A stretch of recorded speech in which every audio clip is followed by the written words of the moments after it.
ಕಾರ್ಮಿಕರಿಗೋಸ್ಕರ ರಾಜ್ಯ ಸರ್ಕಾರ ಹಲವು ಯೋಜನೆಗಳನ್ನ ಜಾರಿಗೆ ತಂದಿವೆ.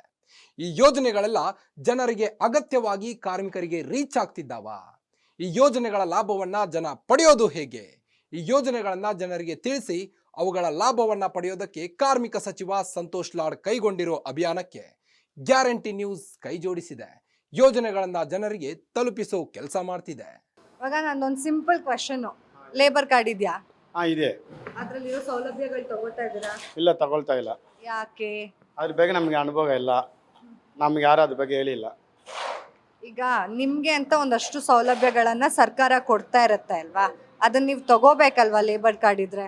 ನಮಗೆ ಅದೇ ಯಾರು ಗೊತ್ತಾಗಿಲ್ಲ. ಅದ್ರ ಬಗ್ಗೆ ಯಾರು ತಗೊಂಡು ನಾವು ಲೇಬರ್ ಕಾರ್ಡ್ ಮಾಡಿಸಿ 3 ವರ್ಷ ಆಯಿತು. ಅದ್ರ ಬಗ್ಗೆ ನಮ್ಮ ಕೊರೋನಾ ಟೈಮಲ್ಲಿ 2,000 ಸಾವಿರ ಬರ್ತೀನಿ ಅಂತ ಹೇಳಿದ್ರು. ಕರ್ಣೆ ಸಮ ಕೊಡ್ತೀನಿ, ಯಾವ್ದು ನಮಗೆ ಬಂದಿಲ್ಲ. ಇವಾಗ ಹಿಂದೆ ಇದ್ದಂತಹ ಸರ್ಕಾರ ಹೋಗಿದೆ, ಹೊಸ ಸರ್ಕಾರ ಬಂದಿದೆ, ಸಚಿವರು ಇದ್ದಾರೆ. ಕಾರ್ಮಿಕ ಸಚಿವರಾಗಿರುವಂತಹ ಸಂತೋಷ್ ಲಾಡ್ ಅವರು ಕಲ್ಯಾಣ ಯೋಜನೆಗಳನ್ನ ತಂದಿದ್ದಾರೆ. ಅದ್ರ ಬಗ್ಗೆ ಗೊತ್ತಿದ್ಯಾ? ಅದ್ರ ಬಗ್ಗೆ ಗೊತ್ತಿಲ್ಲ. ನಿಮಗೆ ಇಷ್ಟು ಸೌಲಭ್ಯಗಳು ಸಿಗುತ್ತೆ, ಅಂದರೆ ಪಿಂಚಣಿ ಸಿಗುತ್ತೆ, ಕುಟುಂಬ ಪಿಂಚಣಿ ಸಿಗುತ್ತೆ, ನಿಮಗೆ ದುರ್ಬಲತೆ ಇದ್ದರೆ ಅದಕ್ಕೆ ಪಿಂಚಣಿ ಸಿಗುತ್ತೆ. ಆಮೇಲೆ ನಿಮ್ಗೆ ಏನು ಕೆಲಸ ಮಾಡ್ತೀರಾ? ನಾವು ಗಾರೆ ಕೆಲಸ ಮಾಡೋದು. ಅದಕ್ಕೆ ಟೂಲ್ ಕಿಟ್ಟು ಕೊಡ್ತಾರೆ, ಅದು ಗೊತ್ತಾ? ಗೊತ್ತಿಲ್ಲ. ಅದು ಗೊತ್ತಿಲ್ಲ. ಗೊತ್ತಿಲ್ಲ. ಟೂಲ್ ಕಿಟ್ ಕೊಡ್ತಾರೆ. ಆಮೇಲೆ ನಿಮಗೆ ವೈದ್ಯಕೀಯ ಸಹಾಯಧನ ಇದೆ. ನಿಮ್ಗೆ ಏನಾದರೂ ಹುಷಾರಿರಲಿಲ್ಲ, ಆರೋಗ್ಯದಲ್ಲಿ ಏರುಪೇರಾಯಿತು ಅಂತಂದರೆ ಅದಕ್ಕೆ ಕೂಡ ನಿಮಗೆ ಸಹಾಯಧನ ಸಿಗುತ್ತೆ. ಮಕ್ಕಳಿಗೆ ವಿದ್ಯಾಭ್ಯಾಸಕ್ಕೆ ಸಹಾಯಧನ ಸಿಗುತ್ತೆ. ನರ್ಸರಿಯಿಂದ ನೀವು ದೊಡ್ಡವರಾಗೋವರೆಗೂ ಅವ್ರನ್ನ ಓದಿಸ್ಬೋದು. ಮದುವೆಗೆ ಸಹಾಯಧನ ಕೊಡ್ತಾರೆ, ಮಕ್ಳ ಮದುವೆಗೆ ಸಹಾಯಧನ ಕೊಡ್ತಾರೆ.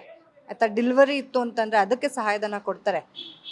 ಅಪಘಾತ ಆಗೋಯ್ತಂದ್ರೆ ಅವಾಗ ಕೂಡ ಪರಿಹಾರ ಕೊಡ್ತಾರೆ. ಇಷ್ಟೆಲ್ಲ ಸೌಲಭ್ಯಗಳಿದೆ, ಅದಾದ್ರೂ ಗೊತ್ತಿತ್ತಾ? ಗೊತ್ತಿಲ್ಲ ಮೇಡಮ್, ಗೊತ್ತಿಲ್ಲ. ಇವಾಗೆಲ್ಲ ನಾನು ಬಂದು ನಿಮ್ಗೆ ಹೇಳಿದ್ದೀನಿ, ಮಾಡಿಸ್ಕೋತೀರಾ? ಮಾಡಿಸ್ಕೊಳ್ತೀವಿ. ಅಂದ್ರೆ ಲೇಬರ್ ಕಾರ್ಡ್ ಇದೆ, ರಿನ್ಯೂವಲ್ ಮಾಡಬೇಕು. ರಿನ್ಯೂವಲ್ ಮಾಡಿ ಇದೆಲ್ಲ ಸೌಲಭ್ಯಗಳನ್ನ ತಗೋತೀರಾ?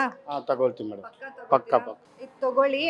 ನಿಮ್ಗೆ ಇಲ್ಲಿ ಸಹಾಯವಾಣಿ ಸಂಖ್ಯೆ ಕಾಣಿಸ್ತಿದ್ಯಲ್ಲ, ಇದಕ್ಕೆ ಕರೆ ಮಾಡಿದ್ರೆ ನಿಮ್ಗೆ ಇನ್ನೂ ವಿವರಗಳನ್ನ ಹೇಳ್ತಾರೆ. ಕಾರ್ಡ್ ಇದೆಯಾ? ಊರಲ್ಲಿದೆ, ಮಾಡಿಸಿದೀರಾ?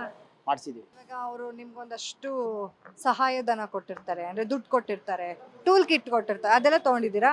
ಇನ್ನೂ ತಗೊಂಡಿಲ್ಲ. ಯಾಕೆ? ಯಾಕೆ ಅಂದರೆ ನಾವು ಲೇಟಾಗಿ ಮಾಡಿದ್ವಲ್ಲ, 2020 ಮಾಡಿದ್ವಿ. ಈಗ 2025, 5 ವರ್ಷ ಆಗೋಯ್ತು. ನಾನು ಆವಾಗಲೇ ಮಾಡಿದ್ವಿ, ಇವಾಗ 5 ವರ್ಷ ಆಯ್ತು. ನಾನು ರಿನ್ಯೂವಲ್ ಮಾಡಬೇಕು 5ನೇ ವರ್ಷ. ಈಗ ರಿನ್ಯೂವಲ್ ಮಾಡಿದ್ರೆ ನಿಮ್ಗೆ ಒಂದಷ್ಟು ಸರ್ಕಾರ ಕೊಡ್ತಾ ಇರೋ ಫೆಸಿಲಿಟೀಸ್ ಸಿಗುತ್ತೆ, ಯೋಜನೆಗಳು ಕೊಟ್ಟಿದ್ದಾರೆ. ಪೆನ್ಷನ್ ಸಿಗುತ್ತೆ, ನಿಮ್ಗೆ ಆರೋಗ್ಯದಲ್ಲಿ ಏರುಪೇರಾಗಿದ್ರೆ ಅದಕ್ಕೆ ಸಹಾಯಧನ ಸಿಗುತ್ತೆ. ಮಕ್ಳಿದಾರಾ? ಇಬ್ರು ಇದ್ದಾರೆ. ಅವರಿಗೆ ಓದಿಸೋದಕ್ಕೂ ಕೂಡ ದುಡ್ಡು ಕೊಡ್ತಾರೆ. ದೊಡ್ಡವರಾದ್ಮೇಲೆ ಮದುವೆ ಮಾಡೋದಕ್ಕೂ ಕೂಡ ದುಡ್ಡು ಕೊಡ್ತಾರೆ. ಆಯ್ತಾ? ನಿಮ್ಮ ಹೆರಿಗೆ ಇತ್ತು ಅಂದ್ರೆ ನಿಮ್ಮ ವೈಫ್ಗಾಗಿರ್ಬೋದು, ಅದಕ್ಕೆಲ್ಲ ಸಹಾಯ ಮಾಡ್ತಾರೆ.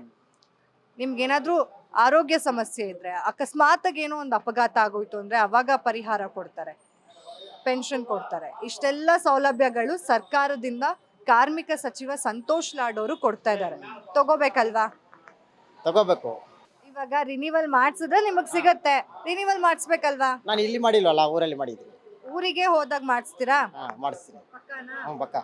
ನಿಮ್ಗೇನಾದ್ರೂ ಹೆಚ್ಚಿನ ಮಾಹಿತಿ ಬೇಕಂದ್ರೆ ಸಹಾಯವಾಣಿಗೆ ಕಾಲ್ ಮಾಡಿ ಏನೇನೆಲ್ಲ ಅಗತ್ಯ ವಸ್ತುಗಳು, ದಾಖಲೆಗಳು ಬೇಕು ಅಂತ ನೀವು ಕೊಟ್ರೆ ನಮ್ಮ ಕರ್ನಾಟಕ ಸರ್ಕಾರದಿಂದ ನಿಮ್ಗೊಂದಷ್ಟು ಸೌಲಭ್ಯಗಳು ಸಿಗುತ್ತೆ. ಮಾಡ್ಕೋತೀರಾ? ಆಯ್ತು.